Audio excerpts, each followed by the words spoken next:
For the life of me, I don't know why landlords make it so hard to have assistance animals like my dog Alex. My last apartment, the building manager was a real problem. When you have access to so much information, you have the responsibility to be very careful how you use the information and share that information with clients in the MLS.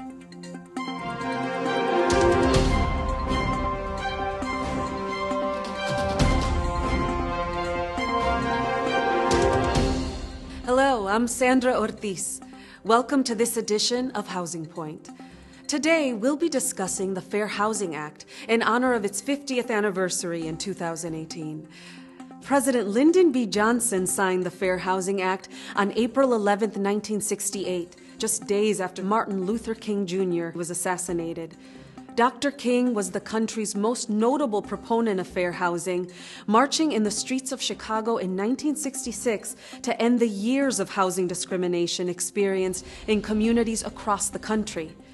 The Act currently prohibits discrimination concerning the sale, rental, and financing of housing based on race, color, religion, sex, disability, familial status, and national origin.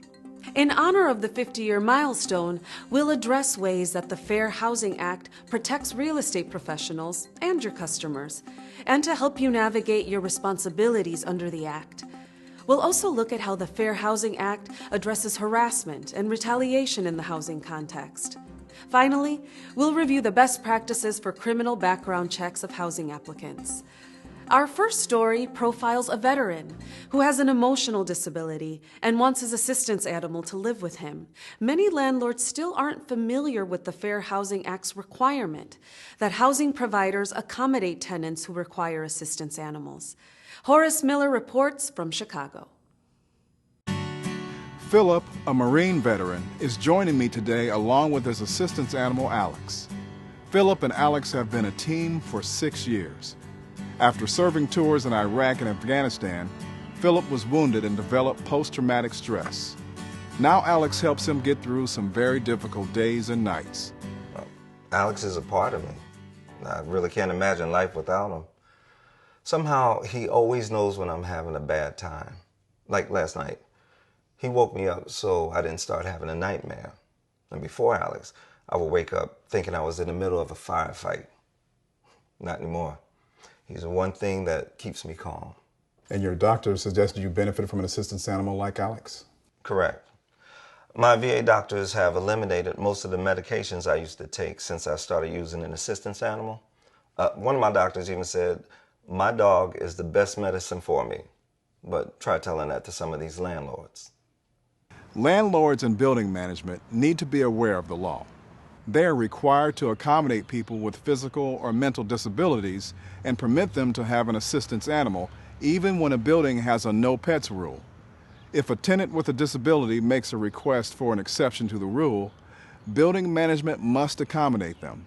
Unless there is a threat to the health and safety of others, the housing provider should consider and grant the request. Any animal that provides a disability-related service to the disabled can be considered an assistance animal, even monkeys, birds, or reptiles. Your building has a no pets rule. So what did you do to support your request for an exception? Well, since my disability is post-traumatic stress, which isn't something you can see, I provided management with a letter from my VA doctor. Now, the letter explains that I have a disability and that Alex provides me with disability-related assistance. Well, that should be all you need to have your animal live with you, right? You would think so, but then the landlord wanted to know what my disability was, what medication I was taking, and some other health-related information, which I didn't think was any of their business. According to the Fair Housing Act, housing providers and real estate professionals are not allowed to ask for information regarding medications, copies of medical records, or any details about the nature or severity of a person's disability. A letter from a doctor detailing the patient's need for an assistance animal should be all it takes to allow for an exception to any no pets rule. Of course, there are some people who try to exploit this right, and fake documents can be obtained from uncredible sources. If you suspect that documents are not credible, make a written record and advise the property owner of your concerns. Then have them advise you regarding next steps. For more information about the accommodation for assistance animals, visit fairhousing.realtor. Our next story concerns a mom who not only had to deal with harassment and retaliation from her landlord, but also another problem: discrimination against families with children, a protected class under the Fair Housing Act. Anne is a divorced mother living with her 9-year-old daughter, Casey. She thought she had found the perfect apartment for the two of them. But soon after moving in, the landlord began to harass her. When she reported his inappropriate behavior, he retaliated by shutting off her water. At first, he seemed really friendly, going out of his way to see if I needed anything. But then it became uncomfortable, and I complained. The next day, I went to give my daughter a bath, and the water had been shut off.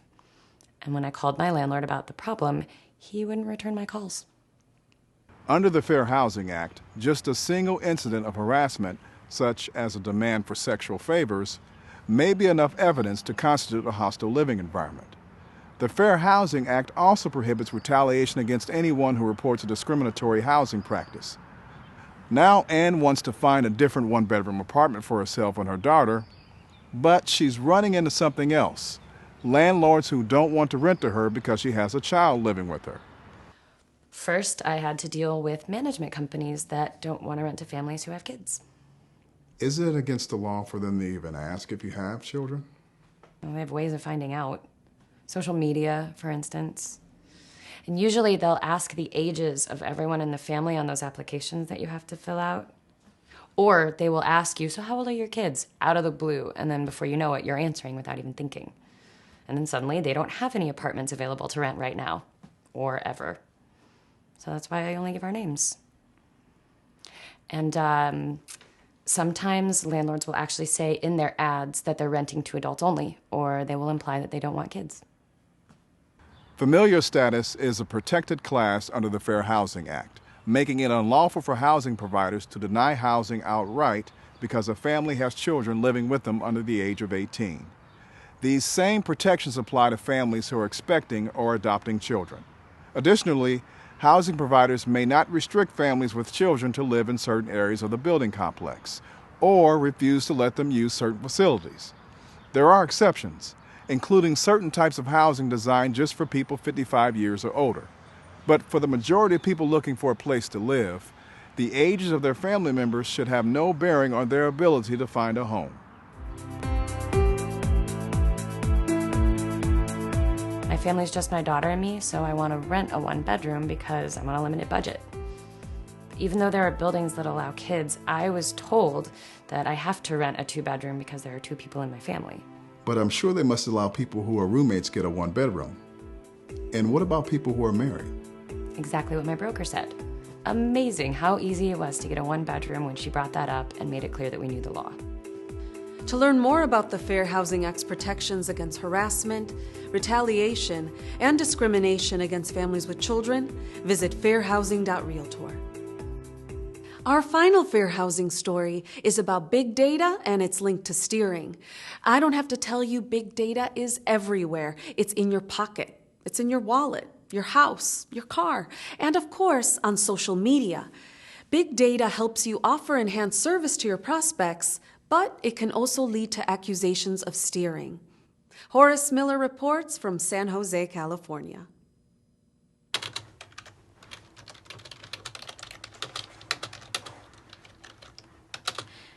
In real estate, data about properties and customers is readily available, and what used to take months to collect, organize, and analyze now takes only minutes or even seconds, and it seems to grow exponentially every day.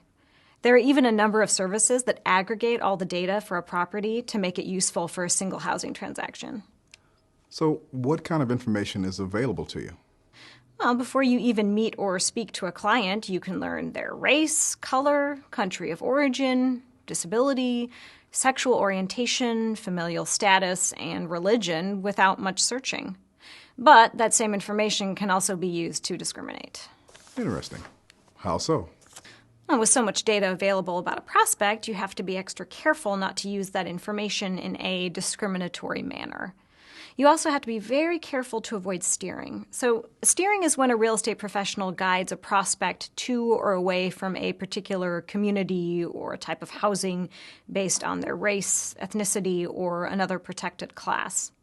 In every instance, we are always obligated to provide our clients with equal professional services. So, what's the best way to avoid this? Use the equal professional service model. Ask yourself, do I have objective information from my customer about the kind of house that they want to buy? Have I let my customer set the limits on the size of the house and its location? Have I offered them a variety of homes to choose from based on their preferences? So, what about brokers who run ads for their houses on social media? Well, before you write anything, you want to be very careful not to target ads to or away from protected classes. Otherwise, you could get into trouble for steering. When you write an ad for a house, you want to describe the property by highlighting the positives of the housing, not the ethnic makeup of the neighborhood or desired characteristics of a potential buyer. How about when you're meeting with clients face to face? Well, you want to ask the customer about their needs: size, style, features of a home, types of schools, convenient transportation, where they can shop. You want to avoid questions about their religion or ethnic background. And remember, you're there to help them find a home based on their individual preferences, not yours. So, what if someone wants to know about the quality of the schools in the area? Well, you want to avoid making a value judgment about the quality of schools. Even with all the data that we have, opinions on schools' quality can be very subjective. Instead, maybe refer a potential buyer to the website of the school district so that they can do their own research based on their needs. You want to let the client set their own limits. You must get a lot of questions about the crime rates and the demographics of different neighborhoods. You want to avoid discussing crime rates or the demographics of the people in an area. If a client wants to know about demographics in the area, direct them to the Census Bureau website. Don't discuss the race or the religion of people who live in the neighborhood. And same with questions about crime rate. I always suggest that they talk to the local police or go to the library or use the internet so that they can find the facts. A broker should never say that one area is safer than another. So, you suggest giving a client the tools to find their own information and make their own judgments. Well, in the end, I think that's more helpful. And also, by offering a variety of choices, you avoid unwittingly excluding property that the customer might like. In the end, it's up to the client. If you are pressed by a client for your opinion, always be professional. The more subjective a question is, the more risk there is to give an inappropriate or even unlawful answer. Ask them what their concerns are, and then refer them to the appropriate sources of information. You want to avoid making judgments, offering opinions, and sharing your perceptions. Tell a client it's your policy to help them make their own decisions. So even with an abundance of data at your fingertips, remember that any decision should always be left to the client. It's best for them, and then you can avoid trouble with the Fair Housing Act. For more information on big data and how to avoid steering, visit fairhousing.realtor. Horace Miller joins me now via satellite to discuss criminal background checks. So, Horace, what have you learned in your travels around the country? Well, Sandra, the criminal background check issue poses a pretty daunting problem for people with a criminal history, as some individuals still seem to have trouble getting an application approved to rent an apartment. That doesn't seem fair. It's more than not fair. In some instances, it can be illegal. How should real estate professionals handle these situations? Landlords should implement a written policy for criminal background checks of housing applicants and apply that policy consistently to every applicant. A written policy gets everyone on the same page. It makes clear that the same standards apply to everyone, and it should be crafted with the safety and protection of all residents and property in mind. At the same time, it's against the fair housing laws for management companies to have a blanket ban on anybody who has a conviction. So what kind of information should a housing provider be looking for when formulating a policy? A landlord should allow an individual to provide additional information and should consider a number of factors when evaluating a housing applicant's criminal history. For instance, how long ago was the conviction? 5 years? 10 years? Avoid looking back indefinitely into a person's criminal history. How old were they? Were there any extenuating or mitigating circumstances? Have they been through a successful rehab? Was the crime a misdemeanor or a felony? Was it violent or nonviolent?